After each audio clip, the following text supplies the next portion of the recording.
오늘 우리에게 주신 하나님 말씀은 출애굽기 5장 1절부터 9절까지 말씀입니다. 출애굽기 5장 1절에서 9절입니다. 그 후에 모세와 아론이 바로에게 가서 이르되 이스라엘의 하나님 여호와께서 이렇게 말씀하시기를 내 백성을 보내라. 그러면 그들이 광야에서 내 앞에 절기를 지킬 것이니라 하셨나이다. 바로가 이르되 여호와가 누구이기에 내가 그의 목소리를 듣고 이스라엘을 보내겠느냐? 나는 여호와를 알지 못하니 이스라엘을 보내지 아니하리라. 그들이 이르되 히브리인의 하나님이 우리에게 나타나셨은즉 우리가 광야로 사흘 길쯤 가서 우리 하나님 여호와께 제사를 드리려 하오니 가도록 허락하소서. 여호와께서 전염병이나 칼로 우리를 치실까 두려워하나이다. 애굽 왕이 그들에게 이르되 모세와 아론아 너희가 어찌하여 백성의 노역을 쉬게 하려느냐? 가서 너희의 노역이나 하라. 바로가 또 이르되 이제 이 땅의 백성이 많아졌거늘 너희가 그들로 노역을 쉬게 하는도다 하고, 바로가 그날에 백성의 감독들과 기록원들에게 명령하여 이르되 너희는 백성에게 다시는 벽돌에 쓸 짚을 전과 같이 주지 말고 그들이 가서 스스로 짚을 줍게 하라. 또 그들이 전에 만든 벽돌 수요대로 그들에게 만들게 하고 감하지 말라. 그들이 게으름으로 소리질러 이르기를 우리가 가서 우리 하나님께 제사를 드리자 하나니 그 사람들의 노동을 무겁게 하므로 수고롭게 하여 그들로 거짓말을 듣지 않게 하라. 아멘. 오늘 말씀의 제목은 누가 어디에서 왜 구원하시는가의 말씀을 전하겠습니다. 작년 말 2020년이죠. 2020년 후반기에 한 여론조사 기관에서 정신건강에 대한 설문조사를 했는데 2019년에 비해 신체 건강이 나빠졌다는 응답이 35%, 정신건강이 나빠졌다는 응답은 24%로 신체가 정신건강보다 더 나빠졌다는 응답이 11%가 높았다고 합니다. 신체가 좀 더 안 좋았다 이렇게 생각을 하는 거죠. 나가서 운동도 못하니까. 그런데 건강이 나빠졌다는 데에 대해서 코로나19의 상황이 어디에 영향을 더 주었느냐, 신체에 더 주었느냐 아니면 건강에 더 주었느냐, 이 문항에 대해서는 정신적인 부분에 더 안 좋은 영향을 주었다라고 대답한 사람들이 85%고 신체에 영향을 주었다라는 사람들이 58% 영향을 주었다. 코로나19가 특별히 더 정신적인 부분에 영향을 주었다. 그런 설문조사가 있었다고 합니다. 그러나 꼭 이 코로나가 아니어도 우리 정신이나 신체 건강에 큰 평소에 영향을 주고 있는 것이 있는데 그것은 스트레스, 그리고 두려움, 또 공포, 또 죄책감, 이런 것들입니다. 이런 것들이 심해지면 악몽도 꾸고 신경쇠약에 걸리기도 하고 그렇게 되는 것이죠. 사랑하는 성도 여러분, 아담의 타락 이후에 모든 인생들은 자신이 저지르지도 않은 자신이 알 수도 없는 그런 어떤 죄책감에 사로잡혀 살고 있습니다. 물론 자신들이 저지른 죄에 대해서도 죄책감에 사로잡힌 사람들이 있죠. 오늘 말씀을 들으면서 이와 같은 죄의 속박, 이것은 우리가 생각하는 것보다 훨씬 강력하단 말이죠. 이 죄의 속박으로부터 누가 어디에서 또 왜 구원하시는지 깨닫고 이 죄의 속박에서부터 자유롭고 또 하나님의 그 구원의 기쁨을 누리는 저와 여러분이 되기를 바랍니다. 먼저 누가 구원하시는가에 대한 말씀입니다. 오늘 본문 출애굽기 5장 1절은 그 후에로 시작합니다. 이 그 후에라는 말은 출애굽기 3장 그리고 4장에서 모세가 시내산에서 하나님을 만나고 하나님의 보내심을 받아서 애굽으로 온 후입니다. 또 애굽으로 돌아와서 그의 형 아론과 이스라엘의 모든 장로를 만나고 그들에게 여호와께서 모세 자신에게 말씀해 주신 모든 말씀을 전했을 때 이스라엘 백성들이 모세를 하나님께서 보내신 선지자다라고 믿으며 하나님께 경배했다. 그 말씀이 바로 4장 후반 맨 마지막에 나오는데 바로 그 이후입니다. 그러니까 하나님께서 모세를 출애굽시키는 구원자로 보내고 모세는 애굽에 가서 이스라엘 백성들에게 자신이 이런 목적으로 왔노라라고 말을 하고 이스라엘 백성들이 이적을 보고 모세가 행하는 이적을 보고 믿었다 하는 말씀으로 이제 끝나는데 그리고 난 후에입니다. 5장 1절을 보면 그 후에 모세와 아론이 바로에 가서 이제 말을 하기 시작합니다. 이 대단하죠? 그 강력한 왕권을 가진 이집트의 왕에게 물론 전직 자신이 왕자였지만 그런다 하더라도 하나님 말씀 가지고 이렇게 담대하게 바로에 가서 이렇게 말씀을 전한다는 것은 대단한 용기이죠. 가서 이르되 이스라엘의 하나님 여호와께서 이렇게 말씀하시기를 내 백성을 보내라. 그러면 그들이 광야에서 내 앞에 절기를 지킬 것이니라 하셨나이다 하고 바로에게 말한 것입니다. 당시 이 이집트에서 출애굽한 이스라엘 성인 남자만 60만 명이 넘었기 때문에 가족들까지 포함하면 보통 사람들이 한 200만 명은 넘었을 것이다 라고 추정을 하고 있습니다. 이와 같은 엄청난 인력을 누가 그냥 보내겠습니까? 요즘에도 어떤 이유로 임시 공휴일을 지정하려고 하면 그 공휴일 지정으로 하루를 쉬게 될 때 생산 차질로 빚어지는 손해가 뭐 몇 조가 된다 이런 기사들이 종종 나오기도 하거든요. 그러므로 광야에 그 200만이 넘는 사람들이 일시에 나가서 절기를 지키겠다? 이런 터무니없는 모세와 아론의 요청을 받은 바로 왕은 황당하게 생각하죠.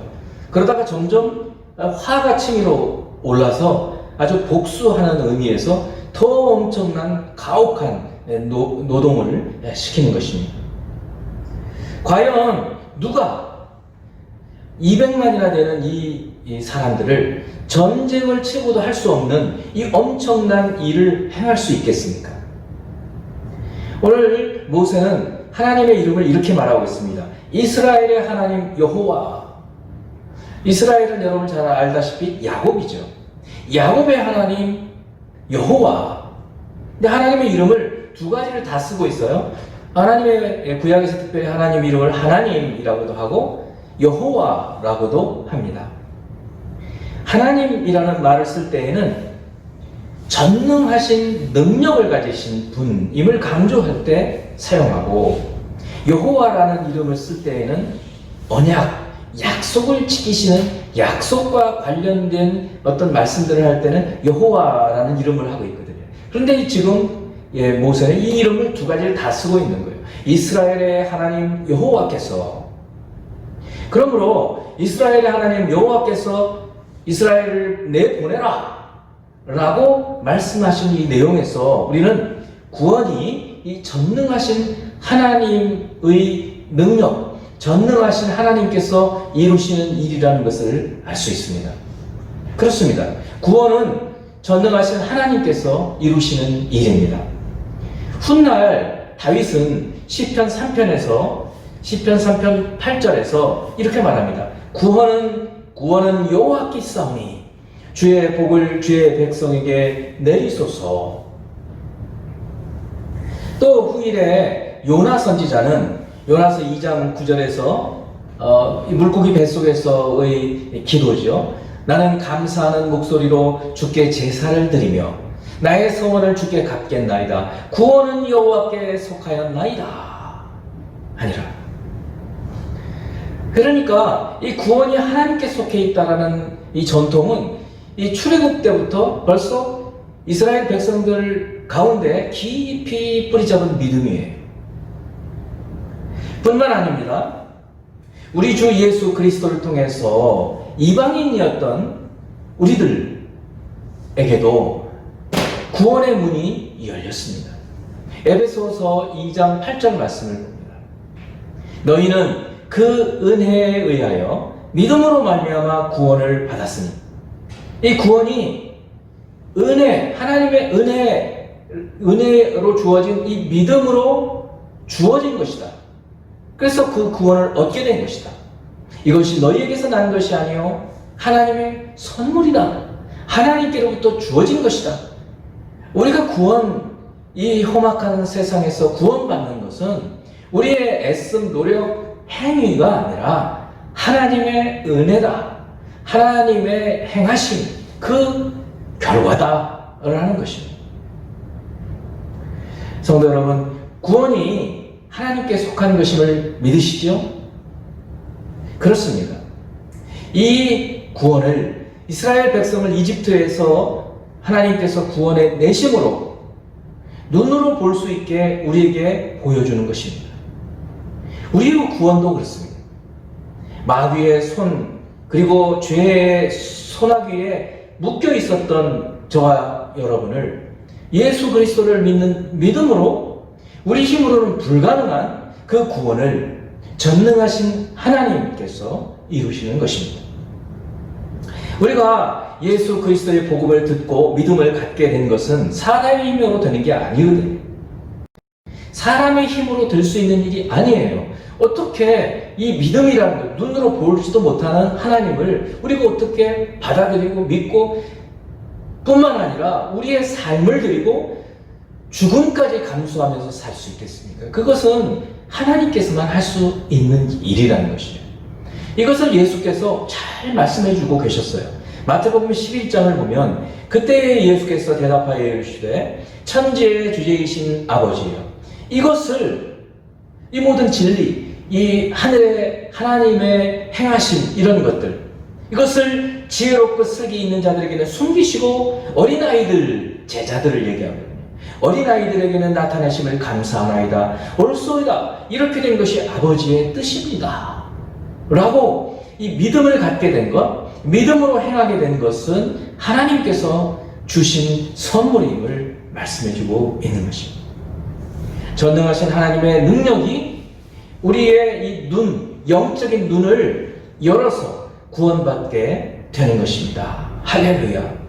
진실로 이 구원이 하나님께 속해 있어서 우리가 믿음을 갖고 하나님의 구원을 얻게 된 것을 감사하는 저와 여러분이 되길 바랍니다. 두 번째, 구원이 어디에서 구원을 하나님께서 이루시는가 있는 것입니다. 어디에서 구원하시는가? 2절 말씀입니다. 출애굽기 5장 2절 말씀. 이제 모세와 아론이 하나님의 말씀을 대언하자 이제 그에 대한 바로의 반응입니다. 바로가 이르되 여호와가 누구이기에 내가 그의 목소리를 듣고 이스라엘을 보내겠느냐? 나는 여호와를 알지 못하니 이스라엘을 보내지 아니하리라. 당연한 일이죠. 당연한 일이에요. 어떻게 보면은요, 이런 반응은 당연합니다. 이 바로가 어떻게 여호와가 우리를 나가라고 했으니까, 절기를 지키라고 했으니까 내보내세요, 이 말에 알았다 하고 보낼 사람이 어디가 있겠습니까? 그 200만 명의 노동력을 누가 그냥 보내겠느냐 이거죠. 이제 어디로 하나님은 구원하실까요? 전능하신 능력을 가지신 이 하나님께서 어디로 구원하시는지. 먼저는 종살이하던 노예 상태에서 어디로 구원하시는가? 이것이 대단히 오늘 중요한 초점입니다. 하나님께 예배하는 자리로 인도하십니다. 종살이하던 노예 상태에서 예배자로 인도하시는 거예요. 두 번째는 압제자, 이 애굽 왕 바로에게서 천지의 창조주이신 하나님께로 인도하십니다. 노예 상태에서 예배자, 그리고 바로의 속박, 이 바로는 사탄의 권세를 상징하죠. 이 바로의 속박으로부터 하나님께로 인도하십니다. 세 번째로는 바로가 이 이집트에서 이 이스라엘 사람들이 이 람셋이라는 곳에 모여 살았는데, 고센 지방, 거기에다가 람셋의 국고성을 짓게 해요. 그러니까 노동력을 착취하는 거죠. 그렇게 해서 바로를 위해서 건물을 짓게 만드는 거예요. 건축을 하게 하는 거예요. 그래서 세 번째는 이 세상 왕을 위해서 건물을 건축하던 것에서 이제는 하나님은 어디로 인도하시느냐면 하나님을 예배하는 성막을 짓게 하십니다. 이제 예수 그리스도를 믿음으로 하나님께서 이 신약의 우리들은 어디에서 어디로 인도하시는지 에베소서 2장 1절 2절 말씀을 그것을 잘 보여주고 있습니다. 그는 예수 그리스도 허물과 죄로 죽었던 너희를 살리셨다. 그러니까 죽었던 상태에서 사망에서 생명으로 인도하시는 예수님은 우리를 구원으로 인도하시는데 죽었던 상태에서 생명의 상태로 인도하신다. 그때 너희는 그 가운데서 행하여 죽음 가운데서 행하여 이 세상 풍조를 따르고 죽었다는 것이 우리가 육체적으로 죽었다는 것이 아닌 것을 알 수 있죠. 왜냐하면 죽은 상태에서 행했어요. 무엇을 행하냐면 이 세상 풍조를 따르고 공중의 권세 잡은 자를 따르고 이렇게 사는 것이 죽어있는 상태, 하나님을 모르고 있으니까 그것이 죽은 거예요. 지금 불순종의 아들들 가운데서 역사하는 영, 이 악한 영, 마귀의 영, 여기에 붙들려서 지금 불순종하는 믿음이 없는 사람들은 살고 있다. 그런 거예요. 하나님께서는 예수 그리스도, 구원자이신 예수 그리스도를 통하여서 우리를 그 죽음에서 불순종한 이 자녀들 가운데 지금도 역사하는 그 마귀의 영으로부터 자유케 하셔서 생명으로 인도하시고 하나님을 경배하는 곳으로 인도하셨다는 말씀입니다. 지금 여러분은 어떤 상태에 있습니까? 노예입니까? 무엇의 노예입니까? 돈의 노예입니까? 아니면 이 세상의 쾌락의 노예입니까? 아니면 예수 그리스도를 통해서 자유인이 되셨습니까? 누구를 위해서 이 세상에서 일하고 있습니까? 마귀입니까? 하나님입니까? 무엇을 위해서 일하고 있습니까? 잠시 있다가 사라지는 사람의 영광을 위해 건물을 짓고 돈을 벌고 명예를 위해서 살고 있습니까? 아니면 영원하신 우리 하나님을 위해서 일하고 살고 있습니까? 사도 바울은 고린도후서 4장 18절에서 이렇게 말하고 있습니다. 우리가 주목하는 것은, 우리가 이제 눈으로 보는 것은 보이는 것이 아니라는 거예요. 우리는 눈에 보이는 것을 보고 사는 사람이 아니라는 거예요. 예수 그리스도 안에 있는 사람들. 보이지 않는 것이니 보이는 것은 잠깐이요, 보이지 않는 것은 영원합니다.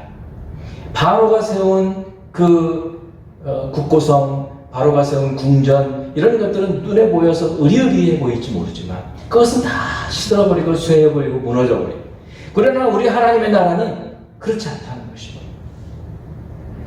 사도 바울은 눈에 보이는 것이 아니라 눈에 보이지는 않지만 영원한 하나님의 영광을 위해 그의 삶을 드렸던 사람입니다. 그러므로 그는 2000년 전의 사람이지만 오늘날까지 기억되고 그를 통해 무수한 사람이 주님을 믿게 되고 그를 본받고 싶어 하고 있는 것입니다. 다시 마태복음 11장에서 예수님이 이렇게 말씀하십니다. 28절에서 30절, 수고하고 무거운 짐진 자들아 다 내게로 오라. 내가 너희를 쉬게 하리라.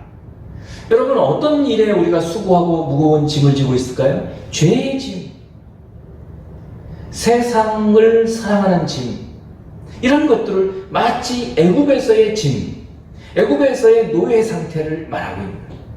사탄에게 눌려서 사탄의 지시에 따라서 그것이 사탄의 지시인지도 모르고 좋다고 살아갔던 그 삶, 그것이 수고하고 무거운 짐진 삶이에요. 그 자리에서 예수께로 나오라는 거예요. 그러면 쉼을 주신다는 거예요. 주님 안에 자유가 있어요. 진리가 너희를 자유케 하리라고 말씀하시는 거예요. 세상의 헛된 우상, 미신, 이런 것에 묶여있지 않아요. 쓸데없는 두려움, 공포, 죽음의 공포, 이런 데 묶여있지 않아요. 그렇게 잠시 있는 것에 우리의 마음은 그렇게 쏟지 않아요. 영원한 것을 생각하고 살게 된다는 것입니다. 나는 마음이 온유하고 겸손하니 나의 멍에를 메고 내게 배우라. 그리하면 너의 마음이 쉼을 얻으리니. 여러분, 우리가 자유를 얻었다고 해서 방종으로 끝나는 것이 아니에요. 우리가 출애굽에서 이집트에서 이스라엘 백성들이 그 바로 애굽의 노예 상태, 그 짐으로부터 어디로 나오는가 하면 하나님께 절기를 지키고 하나님께 제사를 드리는 신의 산에서 여호와 하나님을 경배하는 성막을 짓고 예배하는 자리로 나가는 것이에요. 이것이 바로 예수 그리스도의 멍에를 메고 그에게 배우는 것을 말하는 거예요. 우리는 죽을 때까지 예수 그리스도 안에 있는 이 하나님 나라에 대해서 배워가고 그럴 때 쉼을 누리는 거예요. 육체의 쉼이 아니라 영혼의 쉼을 누리는 거예요. 이는 내 멍에는 쉽고 내 짐은 가벼움이라. 주님의 말씀은 진리입니다. 여러분도 이 예수 그리스도의 말씀을 따라서 죄의 짐, 수고하고 무거운 짐, 세상의 짐에서 벗어나서 그리스도 예수 안에 있는 쉼, 그리고 자유, 그리고 그의 멍에를 메고 쉽고 가벼운 멍에를 메고 배워가는 저와 여러분이 되기를 축원합니다. 우리를 애국과 같은 어둠에서 빛으로, 광명으로, 허물과 죄로 죽었던 옛 생활에서 영원한 영광의 나라로 우리를 구원하신 하나님을 찬양합시다. 마지막 세 번째는 왜 구원하시느냐 이거예요. 왜 구원하시느냐. 이것이 오늘의 하이라이트예요. 오늘의 초점이에요. 이것은 쉽지가 않아요. 여러분, 이 출애굽기 오늘 본문 가지고 이것을 찾아내기는 쉽지는 않아요. 같은 생각을 해보겠습니다. 하나님께서 시내 산에서 모세를 만나시고 애굽으로 보내실 때 하신 말씀이 있습니다. 그것이 출애굽기 3장 18절이에요. 이스라엘 백성들에게 가서 이렇게 말을 하라. 그러면 그들이 네 말을 들을 것이다. 너는 그들의 장로들, 이스라엘의 장로들과 함께 이제 애굽 왕에게 가서 이렇게 말을 해라.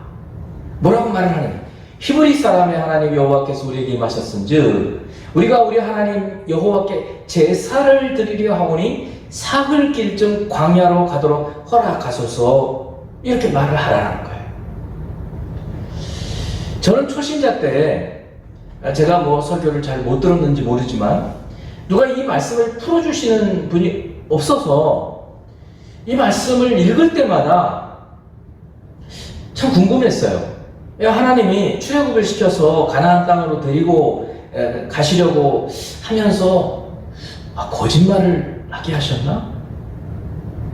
광야에서 절기를 지키려고 하니까 좀 보내주세요. 이렇게 하다가 도망치려고 했나? 이렇게 생각을 좀 했거든요. 왜냐하면 이 말씀의 해석이 잘 안 돼가지고.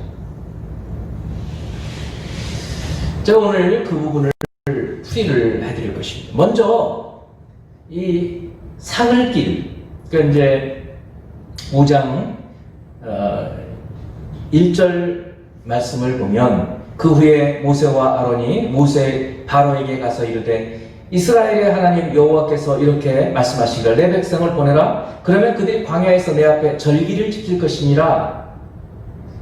그리고 5장 3절을 보면 그들이 이르되 히브리인의, 여기 그들이는 모세와 아론을 얘기해요. 지금 바로하고 대화하고 있는 겁니다. 히브리인의 하나님이 우리에게 나타나셨은즉 우리가 광야로 사흘길쯤 가서, 여기 사흘길이 나오거든요. 사흘길이 어디에서 어디 길일까 궁금하죠. 이 사흘길은 람셋, 지금 이제 고센 지방, 이스라엘 백성들이 이집트에서 거주하고 있는 이 지역에서 시내산까지를 말합니다. 그러니까 일반적인 거리로는 사흘길이면 갈 수 있는 곳이에요. 그런데 이제 실제로는 거기까지 가는데 한 달 반이 걸립니다. 왜냐하면 이제 노약자들도 있고 그러니까. 어쨌든 이 길이 사흘길쯤 가서 우리 하나님 여호와께 제사를 드리려 하오니, 가도록 허락하소서 이렇게 말하라는 거예요. 이렇게 모세와 아론이 바로에게 말한 거예요. 그러니까 1절에서도 그렇고 3절에서도 그렇고 계속해서 왜 나가려고 하는지 그 이유에 대해서 말을 하기를 여호와께 절기를 지키고 여호와께 제사를 드리려고 한다는 거예요. 이것이 하나님께서 이스라엘을 출애굽시키시는 목적이에요. 다시 말하면 왜 이스라엘을 구원시키는가? 왜 우리를 예수 그리스도를 통해서 구원시키는가? 그 목적인 거예요. 그것은 하나님께 제사를 드리고 하나님께 절기를 드리고 다시 표현하면 하나님께 예배드리는 거예요. 우리를 하나님의 예배자로 세우기 위해서 하나님은 우리를 마귀에서 죄로부터 속박해서 자유케 해주시는 거예요. 그러니까 우리는 예배자예요. 우리는 예배드리기 위해서 자유를 얻게 된 거예요. 구원을 받은 거예요. 훗날 이제 역사 저희들은 창세기에서 요한계시록까지 계속 읽어가고 있으니까 이제 이렇게 말씀을 드려도 어렵지 않을 거예요. 이제 역사가 한참 흐른 후에 유대가 바벨론에게 망하게 될 것을 예언하는 선지자 이사야의 예언이에요. 예언이 실행되기에는 150년이 남아있었어요. 그런데도 불구하고 이사야는 앞으로 바벨론에게 포로로 끌려가지만 끌려갔다가 다시 돌아오게 될 것을 예언하고 있어요. 놀랍죠? 그런데 그 예언에 이 출애굽 얘기를 하고 있는 거예요. 그것이 이사야 43장 말씀이에요. 43장 15절부터 21절까지의 말씀이에요. 너희의 구속자여, 이 구원자여, 이스라엘의 거룩한 이 여호와가 말하노라. 너희를 위하여 내가 바벨론에 사람을 보내어 모든 갈대아 사람에게 자기들이 연락하던 배를 타고 도망하여 내려가게 하리라. 그러니까 바벨론이 망해서 도망가게 할 것이라는 거예요.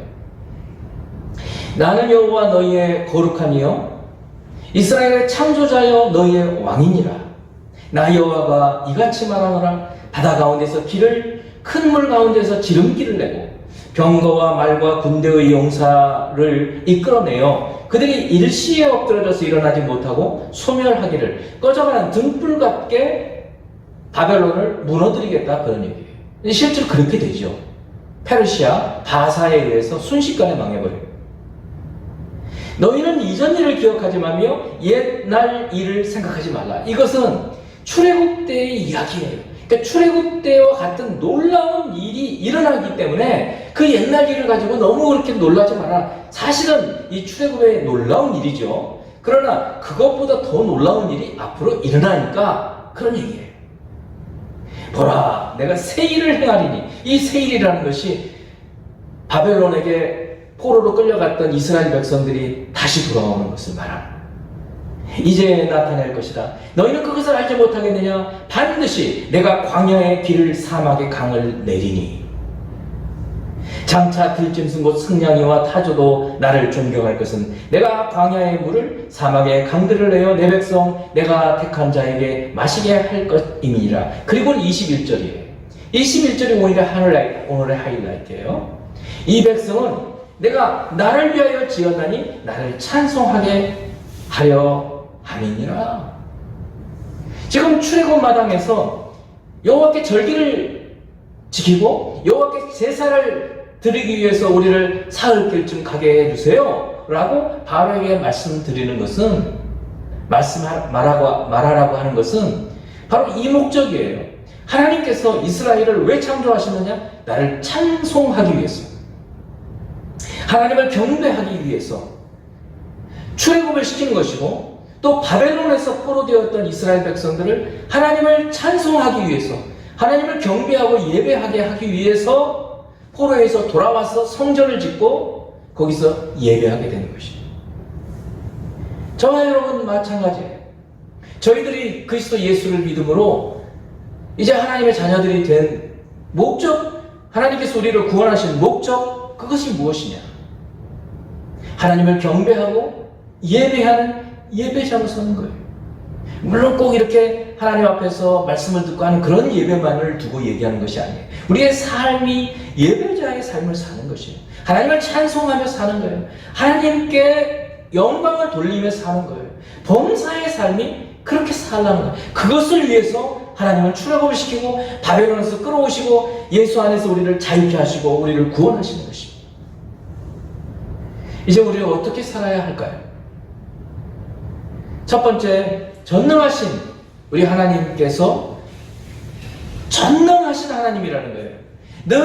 능치 못하는 일이 없으신 하나님이라는 거예요.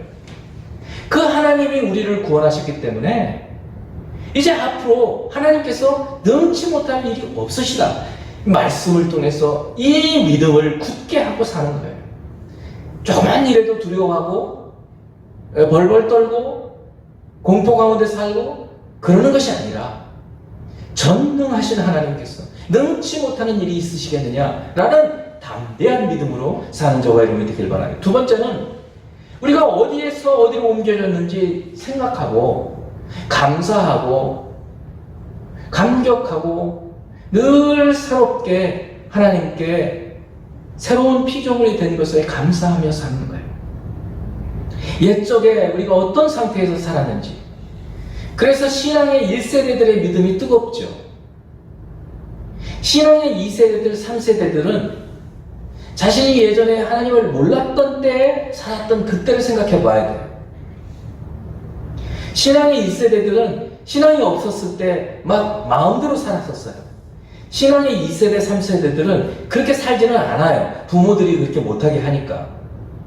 그러나 막막하던 하나님 어떤 분이신지 은혜와 감격을 모르고 살았던 그때를 생각해보고 이제 우리가 어디에서 어디로 옮겨졌는지 그 감격, 그것을 생각하고 감사하며 살아가는 거예요. 세 번째는 우리를 구원하신 그 하나님의 목적, 예배자, 하나님께 제사, 하나님께 절기 드리기 위해서 우리를 하나님이 구원하셨다면 창조주 하나님의 피조물로서의 그 본연의 자세로 돌아가는 것이에요. 아담과 하와가 선악과를 따먹기 전의 상태, 하나님을 늘 생각하고 하나님과 함께 거닐고 대화하고 살았던 그 상태, 어느 때든지 수시로 기도하고 성령의 말씀을 듣고 이건 아닌데, 이건 아니야, 이렇게 사는 그런 상태, 이것이 예배자로 사는 거예요. 신령과 진정으로 사는 거예요. 이 세대를 본받지 않고 하나님의 선하시고 기뻐하시고 온전한 뜻이 무엇인지 알면서 사는 거예요. 거룩한 산 제물로 우리의 삶을 드리면서 사는 것이에요. 오늘 출애굽기 5장에 이제 출애굽을 시키시기 위해서 모세가 첫 번째로 바로가 대면하는 장면, 그 속에 하나님께서 이스라엘을 구원하시는 목적, 우리를 구원하시는 목적이 그 속에 담겨 있다는 것을 기억하고 예배자로 사는 이 코로나19 상태에서도 뜨겁게 예배하며 사는 저와 여러분이 되기를 주님의 이름으로 축원합니다. 함께 기도하는 시간 갖도록 하겠습니다. 할렐루야. 하나님 아버지, 오늘 주님께서 400년 넘게 이집트에서 살면서 또한 노예 상태로 살았던 이스라엘 백성들을 모세를 보내셔서 구원하시되 하나님의 전능하신 능력으로 구원하시고, 또한 주님께서 그 노예 상태에서 하나님의 예배자의 상태로 바로를 위하여 바로를 섬기며 바로의 종이 되었던 살았던 종이 되며 살았던 상태에서 하나님의 종으로 하나님을 섬기며 하나님과 함께 기뻐하는 상태로 어둠에서 광명의 상태로 인도하고 이끌어 주신 것을 기억하고 살아가는 저희가 되기 원합니다. 하나님 아버지, 또한 우리를 자유케 하시고 우리를 구원하신 목적이 그저 아무렇게나 사는 것이 아니라 주님의 멍에를 메고 주님의 가르침을 받으며 이 예배자로 살고 신령과 진정으로 예배를 드리며 이 세대를 본받지 않고 하나님의 선하시고 기뻐하시고 원하신 뜻이 무엇인지 알고 신령과 진정으로 사는 저희가 되게 하여 주신 것을 감사드립니다. 하나님의 예배자로 살아가는 순간순간 하나님의 예배자로 사는 저희가 되어 살아가기 원합니다. 이 코로나19 이 때에도 각 가정에서 예배 드릴 때에도 은혜가 충만하게 하시고 성령의 역사가 나타나게 하시고 하나님의 놀라우신 은혜의 복음이 가정에서 선포되고 온 가족들이 주님께 돌아오는 놀라운 역사들이 일어나게 하여 주시옵소서. 그리스도 예수 이름으로 기도하옵나이다. 아멘.